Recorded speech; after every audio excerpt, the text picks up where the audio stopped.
തൃശ്ശൂരിലെ ഈ പുത്തൻ വോട്ടർമാർ, BJP വിലാസം വോട്ടർമാർ, അവർ ഓർഡിനറി റെസിഡൻസ് ആണോ തൃശ്ശൂരിലെ?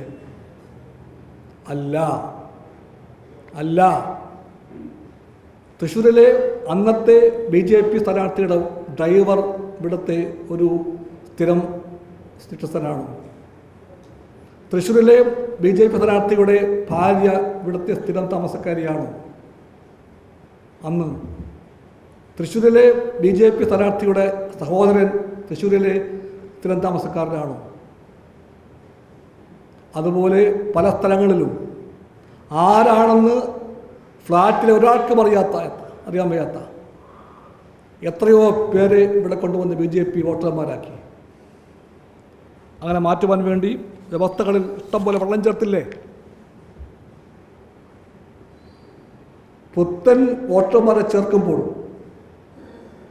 അതിനകത്ത് അടിസ്ഥാനമായിട്ട് കാണിക്കേണ്ട രേഖകളിൽ ഒരു പുതിയ രേഖ വന്നില്ലേ? പോസ്റ്റ് കാർഡ് മതി. ഒരു പോസ്റ്റ് കാർഡ് മതി ഒരാൾക്ക് വോട്ടറാകാൻ. ഇയാൾ ഇവിടുത്തെ സ്ഥിരം അന്തേവാസിയാണെന്ന് അറിയിക്കാൻ ഒരു പോസ്റ്റ് കാർഡ് മതി. അങ്ങനെ പോസ്റ്റ് കാർഡ് വഴിയും അല്ലാത്ത വഴിയും കള്ളത്തരം വഴിയും ഉദ്യോഗസ്ഥന്മാരെ വിരട്ടിയും എല്ലാ തരത്തിലും തൃശ്ശൂരിലെ BJP, കേരളത്തിലെ BJP, കർണാടകത്തിലെ BJP, മഹാരാഷ്ട്രയിലെ BJP, ബീഹാറിലെ BJP, ഇന്ത്യയിലെ BJP തിരഞ്ഞെടുപ്പിൻ്റെ ബൈബിളായ, ഖുറാനായ, ഗീതയായ വോട്ടർ പട്ടികയെ വഞ്ചിച്ചിരിക്കുന്നു. വോട്ടർ പട്ടികയെ ഇതുപോലെ അവഹേളിച്ച, മാനഭംഗപ്പെടുത്തിയ BJPക്ക് ജനാധിപത്യം എന്ന വാക്ക് ഉച്ചരിക്കാൻ പോലും അവകാശമില്ല. ഇതേപ്പറ്റി കമ്മ്യൂണിസ്റ്റ് പാർട്ടി ഗൗരവമായി പഠിച്ചിട്ടുണ്ട്. ആ പഠനം കമ്മ്യൂണിസ്റ്റ് പാർട്ടി മുന്നോട്ട് കൊണ്ടുപോകും ഗൗരവമായി. ഏതാനും ആഴ്ചകളായി CPIയുടെ ഒരു സംഘം സഖാക്കൾ ഗൗരവമായി ഇത് പഠിക്കുന്നുണ്ട്. ആ ടീമിനെ കമ്മ്യൂണിസ്റ്റ് പാർട്ടി ശക്തിപ്പെടുത്തും. തൃശ്ശൂരിലെ വോട്ടർ പട്ടിക ഇനിയും നല്ലവണ്ണം പാർട്ടി കീറുമുറിച്ച് അപഗ്രഥിക്കും. വോട്ടർമാരുടെ യഥാർത്ഥ വോട്ടർമാരെ മാറ്റിയത്, കള്ള വോട്ടർമാരെ ചേർത്തത്, ആലത്തൂരിലെ വോട്ടർമാർ ഇവിടെ എത്തിയത്, പിന്നെ ഒരു വേഗം പോയത്, ദൗത്യം പൂർത്തിയാക്കി മടങ്ങിപ്പോയി. അതേപ്പറ്റിയും കോടതി പറയുന്നുണ്ട്. സന്ദർശകന്മാരെ പോലെ വല്ലപ്പോഴും താമസിച്ച പോരാ. അതാണ് ആ വാക്കിൻ്റെ അർത്ഥം. ഓർഡിനറി എന്ന് പറഞ്ഞാൽ വരവ് പോക്കല്ല, താൽക്കാലികമല്ല, ഉദ്ദിഷ്ട കാര്യം പൂർത്തിയാക്കാൻ വേണ്ടിയല്ല, അവിടെ താമസിക്കാൻ വേണ്ടിയാണ്. പക്ഷേ BJP ഉദ്ദിഷ്ടകാര്യ പൂർത്തീകരണത്തിന് വേണ്ടി കൊണ്ടുവന്നവരെല്ലാം വോട്ട് ചെയ്ത്, കള്ള വോട്ട് ചെയ്ത് മടങ്ങിപ്പോയി. എവിടെ പോയി അവർ? അതാരും പറയും? തൃശ്ശൂരിലെ ഇപ്പോഴത്തെ MP പറയണം അവരെവിടെ പോയി. അവരെല്ലാം BJP തൃശ്ശൂരിലെ MP ഒളിച്ചു വച്ചിരിക്കുന്നു. ഒളിച്ചു വെച്ച ആ കള്ള വോട്ടർമാരെയെല്ലാം അവർ പുറത്ത് ഹാജരാക്കണം. അവർ ചേർത്ത ഫ്ലാറ്റുകളിൽ പല വോട്ടർമാരും അവിടെ ഇപ്പോഴില്ല. വോട്ടിങ് കഴിഞ്ഞ് അവർ പിറ്റേന്ന് വണ്ടി കയറി. അവരുടെ പോയി. അവരെ കൊണ്ടുവന്നു, അവരെ തിരിച്ചു കൊണ്ടുപോയി. ആർക്ക് വേണ്ടി ഇതൊക്കെ ചെയ്തു? ഇതിനു വേണ്ടി ഒഴുകിയ കോടിക്കണക്കിനായ പണം ആരൊഴുക്കി? ഇതെല്ലാം അറിയണം ജനാധിപത്യ വ്യവസ്ഥയ്ക്ക്. ഇത് കേക്കുമായി അരമനയിൽ പോകും പോലെ ലളിതമായ കാര്യമല്ല. ഇത് വെള്ളിയോ സ്വർണ്ണമോ പൂശിയ കിരീടവുമായി മാതാവിനെ വണങ്ങും പോലെയുള്ള കാര്യമല്ല. ഇത് ക്രിസ്ത്യാനിയാണെങ്കിൽ മിണ്ടിക്കുട എന്ന് പറയുന്ന ഒരു രാഷ്ട്രീയത്തിൻ്റെ ബോധസ്ഫുരണമാണ്. ഇതൊന്നും തൃശ്ശൂർ കണ്ടല്ലോ. തൃശ്ശൂരിൽ ചെന്നായ വന്നു ആട്ടിൻ തോലിട്ടുകൊണ്ട്. ആ ചെന്നായെ ആടാണെന്നോർത്തുകൊണ്ട് കുറേ ആളുകൾ താണു വണങ്ങി.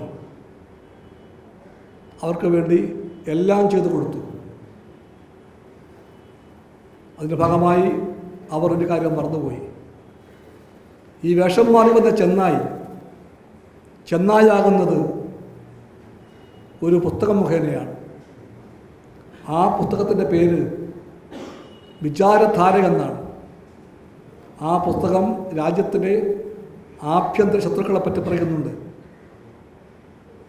ആ പുസ്തകം ഈ കേക്കേറ്റ് വാങ്ങിയവർ, സ്വന്തം കിരീടം കണ്ട് കണ്ണു മഞ്ഞളിച്ചവർ, BJPക്കുണ്ടായ മനസാന്തരം കണ്ട് കണ്ണു നിറഞ്ഞവർ, അവർക്ക് വേണ്ടി വോട്ട് കൊടുക്കാനായി രഹസ്യമായും പരസ്യമായും ആഹ്വാനം മുഴക്കിയവർ, അവരെല്ലാം വായിക്കണം ആ പുസ്തകം.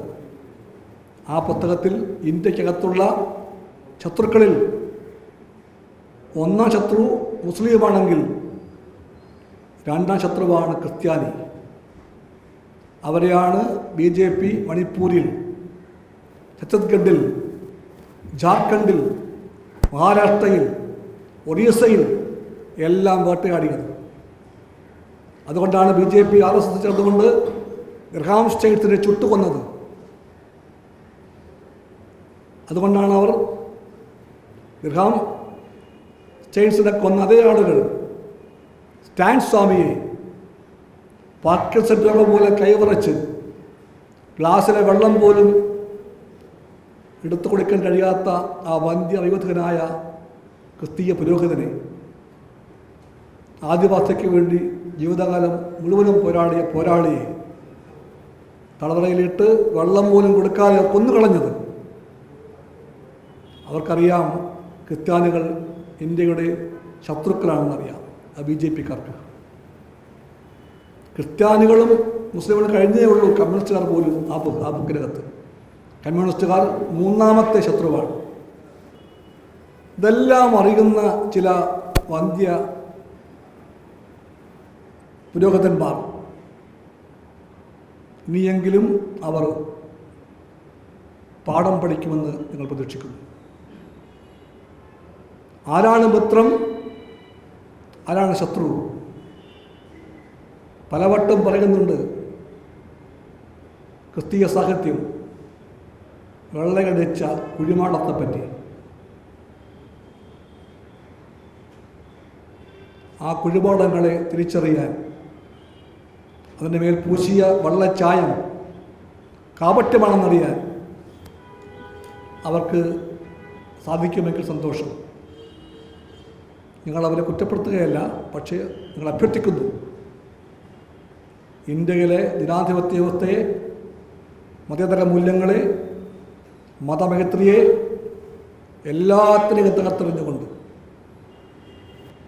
ഹിന്ദുത്വ മതത്തിൻ്റെ സവർണ ആധിപത്യം സ്ഥാപിക്കാൻ നിൽക്കുന്ന RSS BJP നെറികേടിൻ്റെ രാഷ്ട്രീയം തിരിച്ചറിയാൻ അനുഭവങ്ങൾ വേണ്ടുവോളമായിട്ടുണ്ട്.